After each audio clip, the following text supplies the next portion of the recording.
warahmatullahi wabarakatuh. Shalom, Om Swastiastu, Namo Buddhaya, Salam Kebajikan. Selamat datang di podcast kelompok 2 di kelas Critical and Creative Thinking kelas C. Oke. Nah, kebetulan kita lagi ada di Selasar Visip B karena kita anak ilmu politik yang memang suka aja diskusi di sini gitu. Jadi karena kita juga bagian dari Visip iya. ya. Jadi kita mencoba menumbuhkan bermacam-macam kegiatan diskusi yang ada di Visip. Benar. Ya.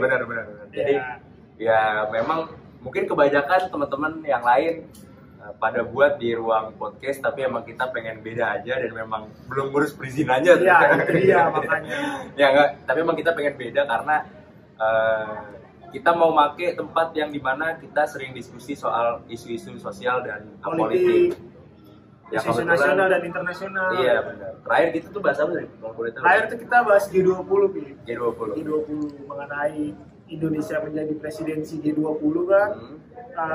Apa sih sekiranya memang yang udah dipersiapkan gitu oleh Presiden Joko Widodo beserta jajarannya gitu untuk menyambut di bulan November ini kalau nggak salah ya. Bulan November sampai Desember di G20 itu. Nah, khususnya sebenarnya kita mau ngebahas G20 di bidang pekerjaan. Pekerjaan kemarin Ya. kita membahas mengenai G20 yang lingkupnya itu kan banyak sebetulnya kan, dari sosial, terus pekerjaan, terus juga perdagangan. Nah, kita lebih fokusnya tuh ke pekerjaan. Kenapa? Iya. Karena gue sendiri prihatin tuh. Kenapa prihatin? Karena kemarin tuh kita banyak yang di PHK. Oke, benar.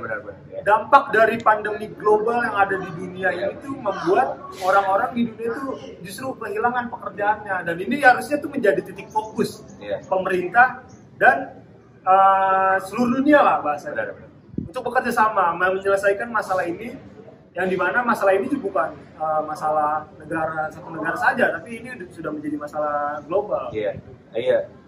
Kalau menurut gue sih memang benar kata Pak Lu ya kan, soal yang banyak PHK terjadi di mana-mana, dari terutama ini ya apa namanya? Gimana Bib? Kalau menurut gue emang bener apa yang lu bilang, kalau misalkan kemarin pas pandemi banyak banget terutama pekerja swasta ya dari perusahaan-perusahaan yang di PHK gitu karena kesusahan perusahaan buat kebayar lah. Nah, kalau misalkan kita lihat dari statementnya Kemenaker di mana nih, di Tempo, ada 4 fokus yang bakal dibahas khususnya di bidang pekerjaan. Kalau boleh tahu apa aja itu? Nah, 4 atau 3 tadi? 3. Oh, 3 ya? Nah, jadi Tempo tuh merilis pada presidensi G20 Indonesia ada 3 isu prioritas yang dibahas dan diharapkan mendapat dukungan. Mendapat dukungan itu maksudnya tuh mendapat dukungan penuh dari seluruh anggota G20, negara-negara yang tergabung ke dalam G20 gitu. Yang pertama itu pasar tenaga kerja inklusif, yang pekerjaan dan pekerjaan layak untuk penyandang disabilitas yang fokus pada situasi faktual di ekonomi G20 dan negara-negara lain dalam mempromosikan inklusi penyandang disabilitas di pasar tenaga kerja. Nah, mungkin ini kita bedah dulu ya. Bahasanya tuh gimana ya? Memang menurut gue tuh mengenai penyandang disabilitas ya, itu tuh sangat-sangat bener-bener kesulitan di negara kita sendiri. Kita harus bener-bener mencarikan solusinya bagaimana teman-teman yang mempunyai keterbatasan baik itu fisik itu bisa diterima pekerjaan yang sama dengan manusia normal. Nah, mungkin gimana pendapat mengenai penyandang disabilitas? Dan kita belum kenalan nih. Oh iya, kita kasihkan nih. Kenalan dulu kali ya. Kenalan dulu kali, gue Muhammad Rian Afif Septiatna dari jurusan Ilmu Politik angkatan 2020 kelas C Critical and Creative Thinking. Organisasi di mana Bib? 2010-413-082 sama temen gue. Nama gue Rifki Adiatma Pradana. Gue kebetulan anak ilmu politik 2020, NIM gue 2010 413065. Oke, lanjut kita lanjut ya. Oke. Jadi gimana tuh tadi, balik lagi? Menurut gue kalau misalkan ngomongin lapangan pekerjaan bagi disabilitas, memang di negara kita ini menurut gue masih sangat sulit gitu untuk menerima penyandang disabilitas, terutama karena sebenarnya yang gue cukup heran sebenarnya adalah ketika perusahaan-perusahaan swasta ada tes kesehatan gitu, karena menurut gue ya buat apa kalau misalkan kesehatannya secara fisik bagus tapi secara psikologi nggak bagus kan percuma. Kayak misalkan ada kasus-kasus yang terbaru Kapolri Verdi Sambo ya kan, itu menurut gue FS lah, iya FS ya. Dia menurut gue ya sehat secara fisik tapi kan secara psikologis nggak sehat gitu. Nanti jadinya ya menurut gue buat apa gitu kalau misalkan fisiknya sehat tapi psikologinya nggak sehat. Nah menurut gue yang perlu ditekankan adalah sebenarnya tes psikologinya gitu, karena banyak penyandang disabilitas yang menurut gue juga apa ya yang berkompeten lah, yang ahli bidang. Salah satunya juga mungkin kalau misalkan teman-teman suka nonton TikTok itu banyak penyandang disabilitas yang berbakat juga. Betul. Itu menurut gue. Terus yang kedua itu Indonesia itu dalam G20 fokusnya itu mengembangkan kapasitas manusia untuk peningkatan produktivitas melalui peran pusat pelatihan kejuruan berbasis komunitas yang memegang peranan penting di negara G20 dengan mempertimbangkan aspek modal sosial, permintaan keterampilan dan pasar kerja khususnya di pedesaan. Nah ini juga yang sebetulnya di dalam gerakannya tidak. Dalam ini kan kita anak politik, kita mengetahui dan mempelajari serta mendalami lah gerakan-gerakan sosial yang dimana petani-petani dan pekerja-pekerja di desa itu sangat-sangat kurang perhatiannya.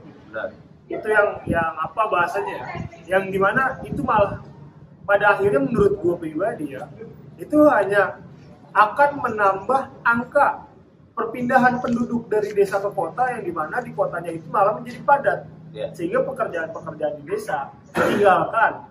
Nah itu yang menjadi yang menurut mereka mungkin itu suatu pemecahan masalah dengan mereka berpindah dari desa ke kota, mereka di kota dapat pekerjaan, tapi kan kalau kita berpikir secara lebih dalam dan lebih logis ya, itu malah menciptakan masalah baru. Gitu. Menurut gue ya, menurut lu gimana? Nah kalau menurut gue sebenarnya, ini kita mau ngasih tau juga kalau misalkan kita mau ngebedah ini apa namanya topik-topik bahasan yang dibilang Kemenaker, kita bakal bedah, kita bakal lihat juga implementasi di lapangannya itu nyata atau tidak gitu. Nah, kebetulan kalau misalkan gue berpandangannya soal yang kedua ini, pengembangan kapasitas manusia untuk peningkatan produktivitas melalui peran pusat, menurut gue ini sampai saat ini kita belum ada, karena banyak orang-orang Indonesia yang berbakat yang justru malah dihargainya di luar negeri, dan kita nggak berfokus pada menurut kita kurang fokus ke pengembangan peningkatan produktivitas gitu, pengembangan kapasitas manusia, SDM-nya ya, karena menurut gua ya SDM diawali dengan melalui bidang pendidikan, dan itu sebenarnya berkaitan juga antara pekerjaan dan bidang pendidikan. Nah, menurut gua sistem pendidikan yang ada di Indonesia ya kurang mendukung pengembangan kapasitas manusianya itu sendiri.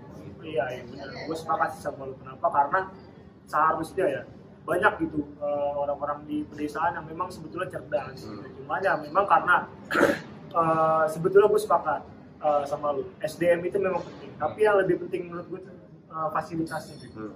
Percuma pinter, percuma cerdas, percuma bisa menguasai satu bidang dan lain hal, tapi tidak ada fasilitas yang mumpuni gitu dari pemerintah. Itu yang harus dibahas sih sebetulnya. Ini kan G20 ini kan mengundang berbagai negara di seluruh dunia gitu, yang tergabung dalam G20.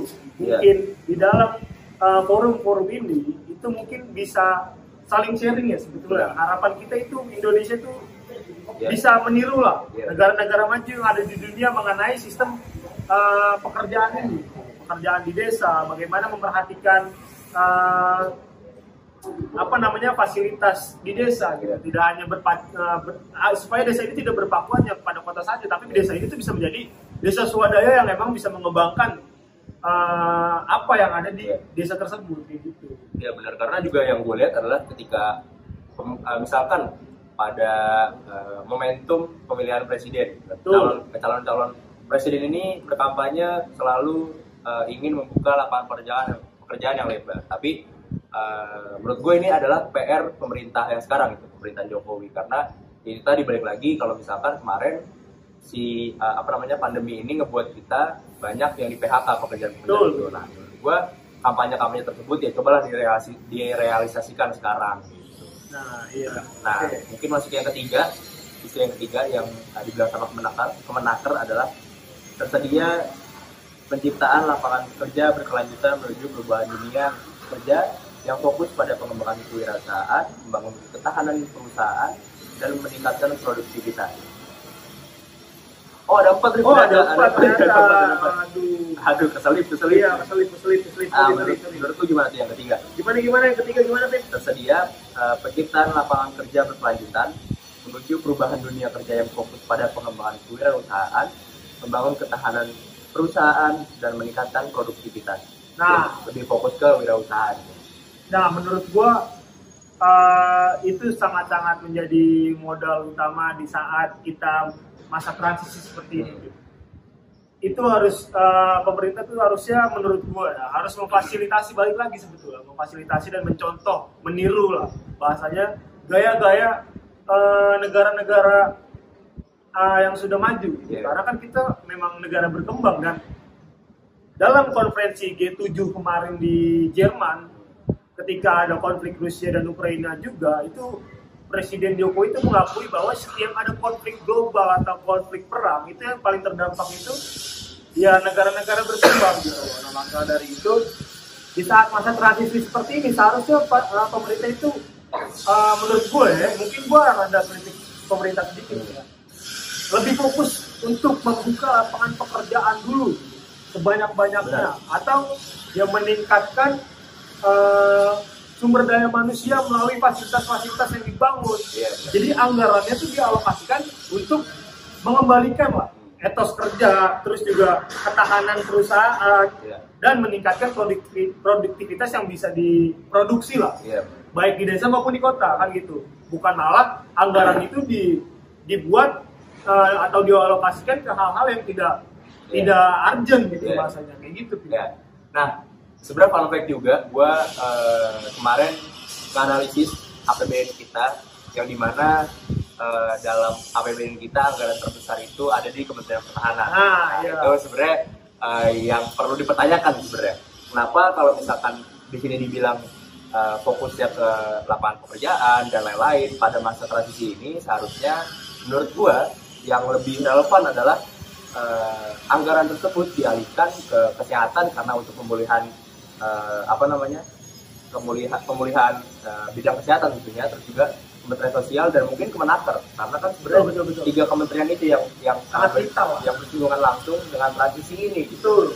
Namun kenapa Kementerian Pertahanan menjadi kementerian yang memiliki anggaran terbesar di APBN 2022? Nah, mungkin kalau misalkan yang soal isu ketiga ini, mungkin menurut gua ya ini perlu dikaji ulang lagi, perlu di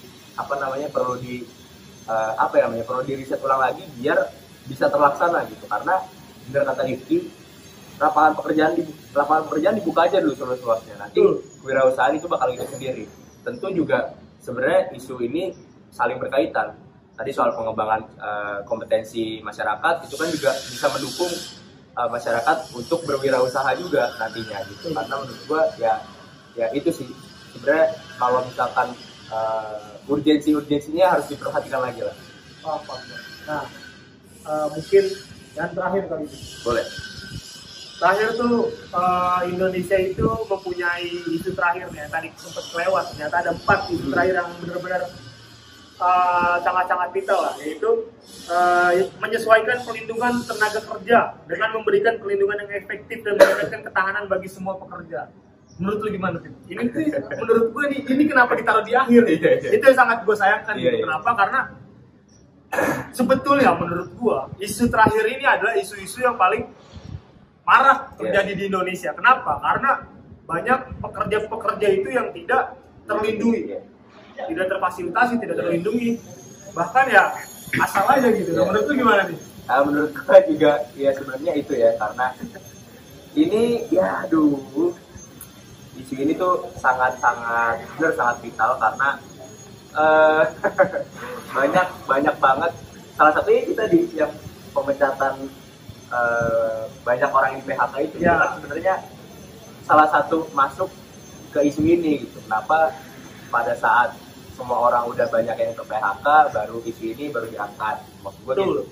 kenapa nggak dari dulu gitu loh. Nah terus banyak juga contoh kayak misalkan kalau teman-teman ngikutin ada kasus mogok makan di depan Kemenaker. Nah itu menurut gue salah satu hal yang perlu disorotin juga lah. Itu kan sebenarnya masuk isu ini perlindungan tenaga kerja dengan memberikan perlindungan yang efektif dan meningkatkan ketahanan bagi semua. Kenapa dia bisa mogok makan dan dia ngerasa dia nggak dilindungi? Itu kalau nggak salah dia ini apa namanya kecelakaan kerja terus akhirnya kelumpuhan. Iya kelumpuhan dan cacatan lah bahasanya. Dan dianggap nggak berkompeten untuk langsung dipecat. Itu yang menurut gua sangat offside lah. Nah terus juga gini yang menjadi kan karena ini G20 itu isinya tidak hanya nasional ya, tetapi internasional. Kemarin tuh jadi gini guys, gue ini lagi kebetulan alhamdulillahnya gue lagi magang di DPR RI Komisi 1. Masuk. Ya di mana itu gue bekerja sama dengan Kementerian Luar Negeri untuk membahas mengenai pekerjaan. Gitu. Jadi kan masyarakat Indonesia itu tidak hanya bekerja di Indonesia, tapi juga ada pekerja migrasi Indonesia yang ke luar negeri gitu, TKI lah bahasa kasarnya. Jadi teman-teman TKI ini ada satu kasus di Qatar, ada sekiranya 45 TKI ini mempunyai masalah-masalah di sana gitu. Masalahnya itu ya bahkan paling parahnya itu ya pertama ya mungkin karena visa lah, ya biasalah TKI karena visa. Dan juga ya karena mereka ilegal juga, migrasi ilegal, ya pekerja ilegal lah. Nah terus juga yang paling vitalnya itu bahkan sampai dituduh mencuri. Nah, terus juga gaji di sana mereka juga kadang tuh tidak diberikan oleh orang-orang yang asli Qatar sana gitu. Jadi mereka kerja tapi gajinya tuh nggak dikasih, bahkan dipotong-potong. Nah, jadi kemarin tuh kita bukan bernegosiasi sih bahasanya. Kita berdialog dengan Kemlu bagaimana nih untuk memperjuangkan isu yang terakhir tadi tuh yang kita bawa ke G20 untuk kesejahteraan, bukan kesejahteraan sih, untuk perlindungan pekerja-pekerja baik di Indonesia maupun di luar negeri. Nah, akhirnya Kemlu tuh mengatakan Kemlu mempunyai beberapa langkah-langkah pencegahan dan perbaikan sistem dari hulu ke hilir yang bisa dilaksanakan dengan bekerja sama melalui pihak terkait. Yang pertama adalah melakukan pembenahan tata kelola bagaimana proses migrasi ketenaga kerjaan dapat dilakukan dengan cara yang mudah, murah, cepat, dan aman. Yang kedua, pengawasan arus keberangkatan PMI atau pekerja migrasi Indonesia atau pekerja migrasi ilegal lah bahasa kasar gitu. Perlu ditingkatkan, utamanya di perbatasan dan juga di exit point pelabuhan dan bandara internasional.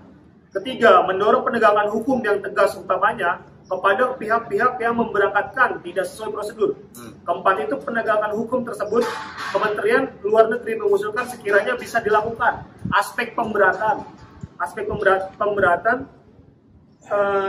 dengan menggunakan Undang-Undang Nomor 21 Tahun 2007 mengenai pemberantasan tindak pidana perdagangan orang dan dikaitkan dengan Undang-Undang Nomor 8 Tahun 2010 mengenai pemberantasan tindak pidana pencucian uang.